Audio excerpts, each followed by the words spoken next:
श्री राघवेंद्राय नमः। क्यों बिहार को कहा जाता है, क्यों बिहारी को कहा जाता है? फिर ये बातें उठने लगी है, जंगल राज रिटर्न्स। क्यों? अभी अभी आपने सुना, मंगलवार की रात में शीतला मंदिर के आगे अगम कुआं में 2 नौजवानों चंदन और अभिनंदन की गोली मार करके हत्या कर दी गई और 5 तारीख को ही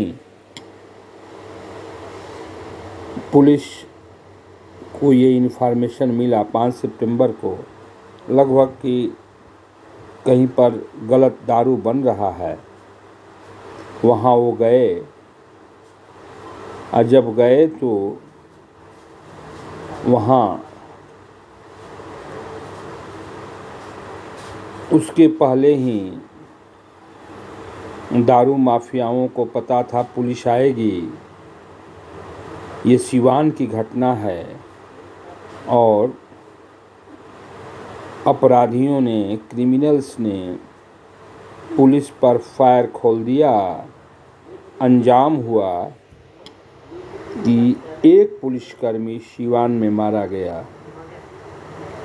अब वो दिन याद दिलाता है जब सिवान में चंदा बाबू के 2 लड़के को राष्ट्रीय जनता दल के महासचिव रहे शहाबुद्दीन ने एसिड से नहला करके मौत के घाट उतार दिया था और एक उनके बेटे को गोली मार दी थी। एसपी पर भी हाथ उठाया था, जिसकी प्रतिक्रिया स्वरूप पुलिस उसको बहुत देर तक घेरी रही, फायरिंग होता रहा। सिवान में पत्रकार की हत्या की गई और बहुत दिनों के बाद, जबकि तेजस्वी यादव अभी वर्चुअली कुर्सी पर हैं, नीतीश कुमार तो दिल्ली में हैं, 5 तारीख को ही पुलिस पर अंधाधुंध फायरिंग खोल दी गई और एक पुलिस का नौजवान मारा गया सिवान में। क्या आप कहेंगे कि जंगल राज रिटर्न्स?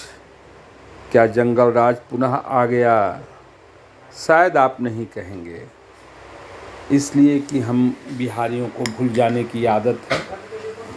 हम लोग भूल जाते हैं जीवन के तमाम पहलुओं को, हम लोगों को भूलना होता है और हम लोग भूल करके जीते हैं। हम लोग भूल गए होंगे शहाबुद्दीन साहब को भी, हम लोग भूल गए होंगे उस पत्रकार की हत्या को भी, हम लोग भूल गए होंगे चंदा बाबू के 3 लड़कों की मौत को भी।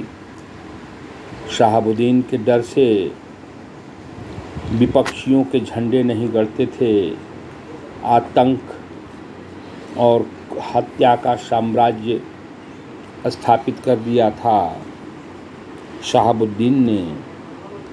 आज पुनः तेजस्वी यादव कुर्सी पे हैं और वही घटनाएं रिपीट हो रही हैं, लेकिन हमें भूलने की आदत है। रिवॉल्वर से निकली हुई ये गोली बतला रही है कि किसी की जीवन की लीला को ख़त्म कर देगी, कोई मृत्यु को प्राप्त कर लेगा। बिहार में हुआ भी ऐसा। एक व्यक्ति सोया हुआ था उसी सिवान में, उसको भी गोली लग गई, उसका इलाज चल रहा है और पुलिस पर अंधाधुंध फायरिंग करने की वजह से एक पुलिस की भी मृत्यु हो गई। लेकिन आप नहीं मानेंगे, आप ये नहीं कहेंगे कि जंगल राज रिटर्न्स, जंगल राज आ गया। आपको मानने में देरी होगी, तब तक ये अपराधी अपराध का साम्राज्य स्थापित कर चुके होंगे। अब तो पटना में घुसने पर भी पटना में इम्पॉर्टेंट जगहों पर 144 धारा लगा दी गई है ताकि आप इनकी सरकार का प्रोटेस्ट भी न कर सकें।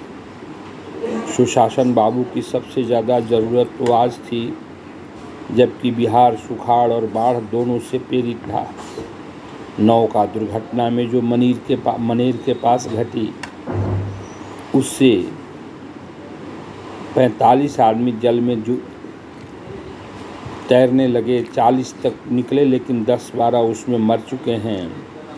उनको मुखाग्नि भी नसीब नहीं हुई।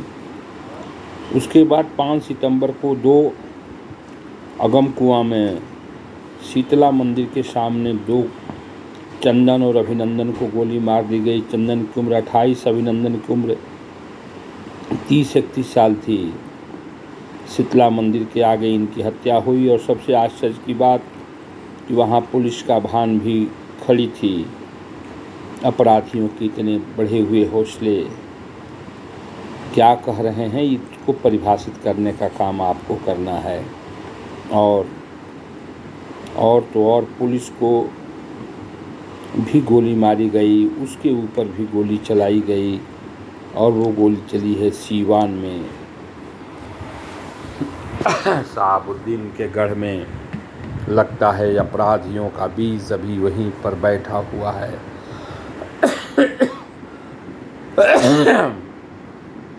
अपराधी मानने के लिए तैयार नहीं हैं। वो अपराध करेंगे ही, अपराध वो करेंगे ही। अपराधी, इन अपराधियों से कैसे छुटकारा मिले। अब तो लालू यादव के राज में वो सब होता था, अब तेजस्वी यादव आ गए हैं। अपराधियों ने ये ठान रखी है, मर्डर करो, हमारा कुछ नहीं बिगड़ेगा। और अपराधियों की इसी सोच ने जंगल राज की बुनियाद को पुनः रख दिया गया है। फैसला आपको करना है, सोचना आपको है। आप बिहार में रहते हैं, बिहार की नींव कैसी हो, क्या अपराध बढ़ा है।